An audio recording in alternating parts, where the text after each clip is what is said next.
September 2025 menjadi babak baru bagi perekonomian Indonesia. Tongkat estafet bendahara negara berpindah.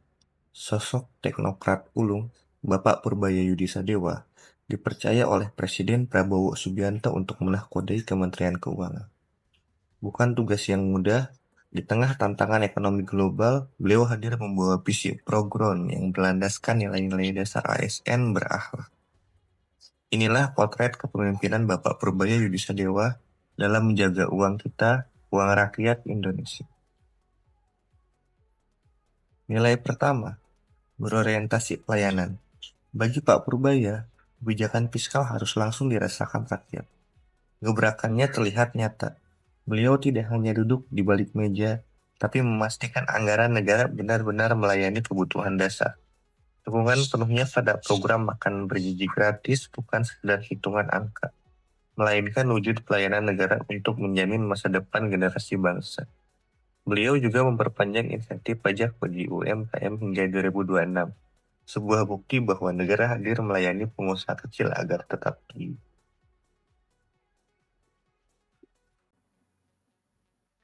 Nilai kedua, akuntabel. Transparansi dan ketegasan adalah nafas kepemimpinannya. Publik dikejutkan dengan keberanian beliau membuka data 200 penunggak pajak kakap. Tanpa pandang bulu, beliau mengejar potensi penerimaan negara demi keadilan. Patuh atau ditindak, itulah tegas pesannya. Setiap rupiah uang negara dipertanggungjawabkan.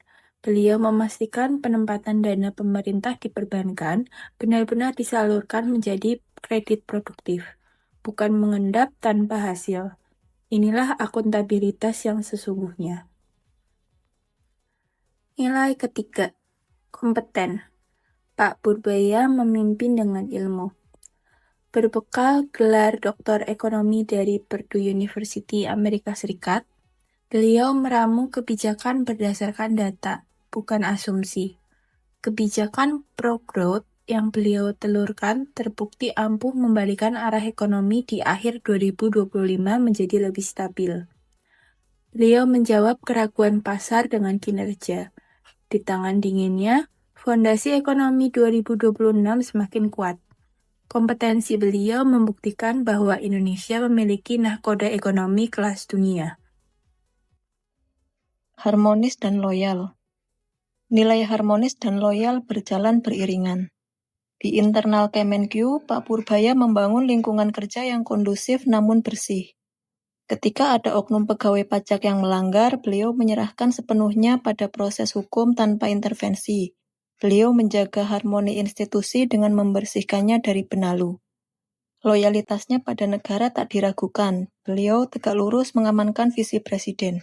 Saat negara membutuhkan stabilitas sosial melalui berbagai program perlindungan, Pak Purbaya pasang badan memastikan anggarannya tersedia dan aman. Kepentingan bangsa dan negara selalu ditempatkan di atas segalanya. Di era digital, nilai adaptif adalah kunci. Pak Purbaya mempercepat implementasi sistem pajak canggih, Cortex System. Beliau juga responsif mengatur pajak aset kripto dan transaksi digital, memastikan regulasi negara tidak tertinggal oleh kemajuan teknologi. Dan terakhir, kolaboratif, tidak ada ego sektoral, sinergi fiskal dan moneter semakin kuat. Bersama Bank Indonesia dan OJK dalam Komite Stabilitas Sistem Keuangan, beliau merumuskan bauran kebijakan yang solid untuk menjaga stabilitas nilai tukar rupiah. Sebagai langkah kolaboratif memperkuat tim ekonomi Kabinet Prabowo. Dari Bapak Purbaya Yudi Sadewa, kita belajar bahwa menjadi ASN berakhlak bukan sekedar patuh pada aturan, tetapi juga berani mengambil keputusan demi kepentingan rakyat. Integritas beliau tercermin dalam akuntabilitas, kecerdasan dalam kompetensi, serta ketulusan hati dalam melayani. Kami, kelompok 1C, Angkatan 203, siap meneladani semangat tersebut sebagai bagian dari langkah menuju Indonesia Emas 2045. Terima kasih.